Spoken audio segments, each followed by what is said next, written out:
Okay, so where we left off was the start of step 3, determining the net income for Samuel Pell. And as we talked about in the last video, there's several things that many of us would have here. For example, moving expenses. Maybe a lot of you will have moving expenses once you start full-time jobs and decide to maybe not stay in the valley and move to Halifax, for example. You'll be able to claim your moving expenses for the job. Okay, so one thing that we do need to calculate, as I mentioned in the last video, is Schedule 8, the amount for the CPP enhanced contributions on employment income. Okay, so we'll scroll down to Schedule 8. I just have it here at the bottom. Okay, so for Schedule 8, so this is for the Canada Pension Plan. So please be sure to read through the information on this document, okay? We have, for example, if you look here, we have election to stop contributing to the CPP. We talked about this a bit in payroll. And if you've met all of the following conditions, then you don't have to contribute to the CPP. You were 60 to 70 years of age, you received CPP, and you had employment income. However, if you were at least 65 years of age, but under 70 years of age, you can elect to stop paying your CPP contributions. Okay, so there, okay. So we have, this part here can be quite relevant as well, is part 2, determine the number of months for the CPP contributions calculation. And what it applies to is here. You turn 18 years of age in 2022. Enter the number of months in the year after you turn 18. So if you turn 18 in, say, for 2022, if you turned 18 in April, then you enter the number of months past that month. So May, June, July, August, September, October, November, December. So that would be 8 months. And that's what you fill in here, okay? And that will become relevant in future examples. And then because you had only 8 months instead of the 12 months, that is when you are going to prorate the maximum CPP pensionable earnings and the basic exemption as well. Okay, so this is where we start filling in the CPP to do our calculation. So again, you'll need your T4. So enter the maximum CPP pensionable earnings from the monthly proration table above using the number of months. So if you were 19 in the whole year, or sorry, 18 in the whole year of 2022, then we would count 12 months and the maximum pensionable earnings would be $64,900. Then your total CPP pensionable earnings, that's where you go to your T4 slip. So we look at our T4 slip for Samuel, and oops, over here, and you can see here the pensionable earnings for Samuel were $64,900. Okay, so then that's there. And then enter whichever is less from amount 1 or amount 2, and that goes on line 3.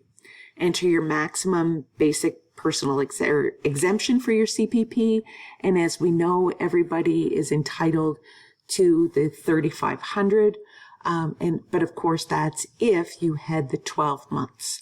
So as long as you were 18 within the whole year, or whoever's tax return you're doing was 18 for the entire year, or older, of course, then their exemption is the $3,500. So then we have earnings subject to CPP contributions. Your maximum is your $61,400, And of course, 64,900 minus the 3,500 gives you your 61,400. Actual total contributions on CPP pensionable earnings, it tells you it comes from box 16 of your T4. Come over here, box 16 is your 34,99.80.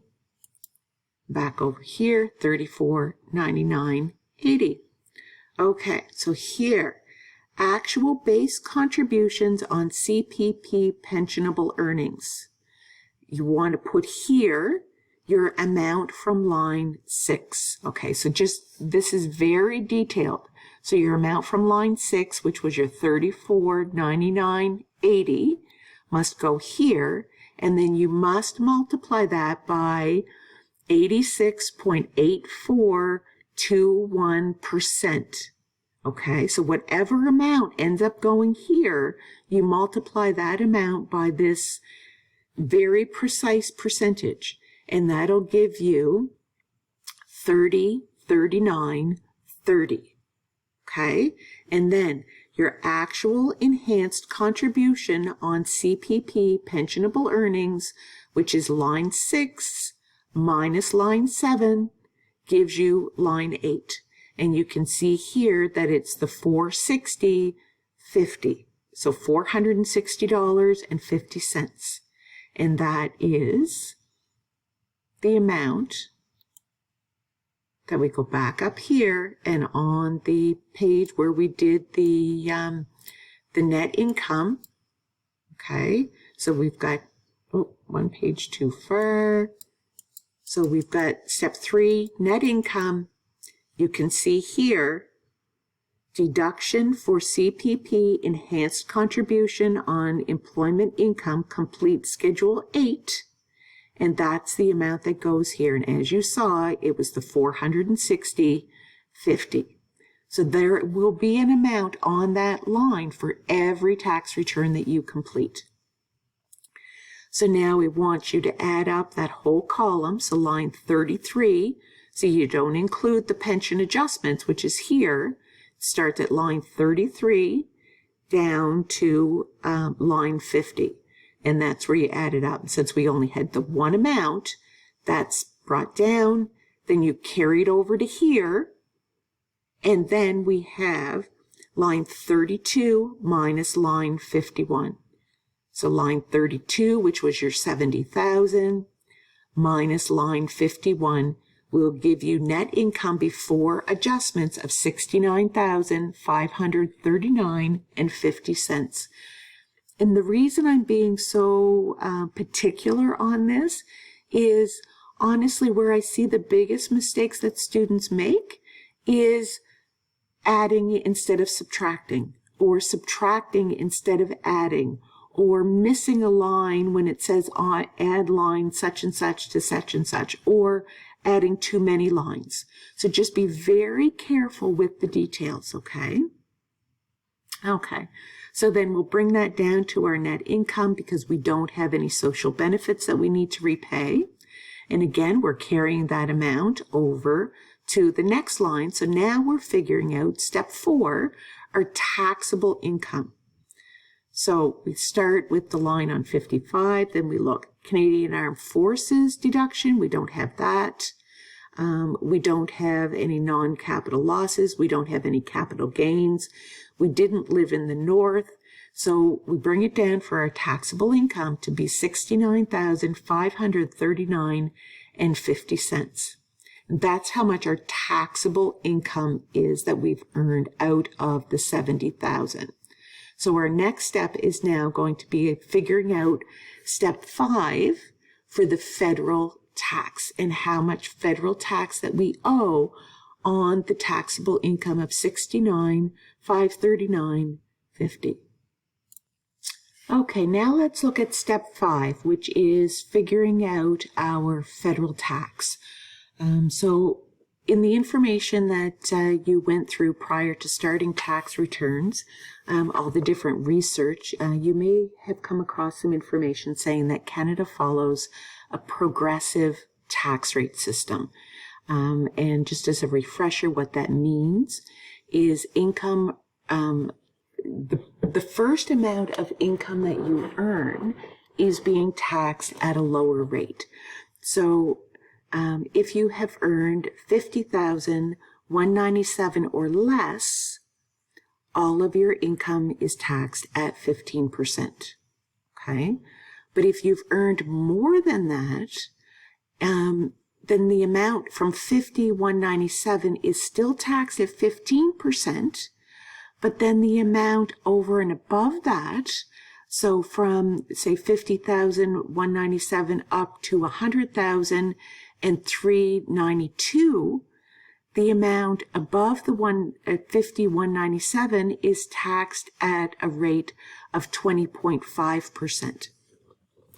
So as you can see here, we're taking Samuel's income, so his taxable income of $69,539.50, subtracting it from the low end of the tax scale, which is your $50,197, to give you $19,342.50.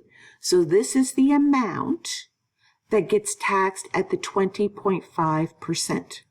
So 20.5% multiplied by 19,342.50 gives you 39,65.21. So that's the amount of tax at the higher rate.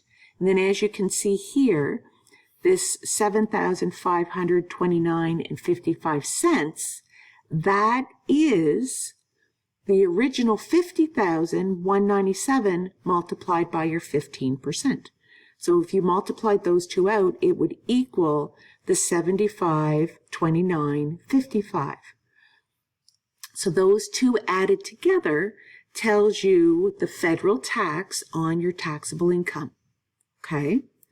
But if you earned above the $100,392 up to the $155,625, then the amount above the $100,392 would be taxed at the 26%.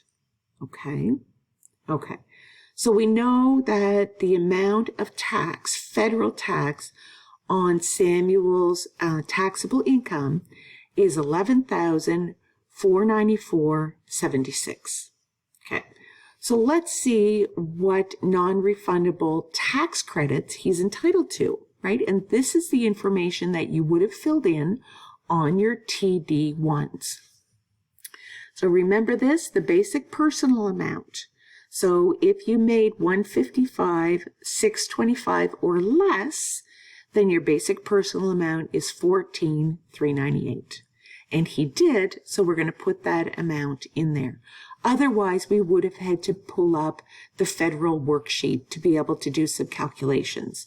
And then we've got the age amount, we've got the spouse and partner amount, we've got the eligible dependent, the caregiver. None of that applies to Samuel Pell, so we need to add line 74 to 80. So we're just carrying down the $14,398. Okay. So now we're coming into we're carrying our amount forward. So now we're looking at the base CPP contribution. So now we need to look at the rest of Schedule 8. So I'm at the 14-minute mark. I will pause it here or end it here, and we will pick up by figuring out what amount on Schedule 8 goes on this line. Thanks, everyone.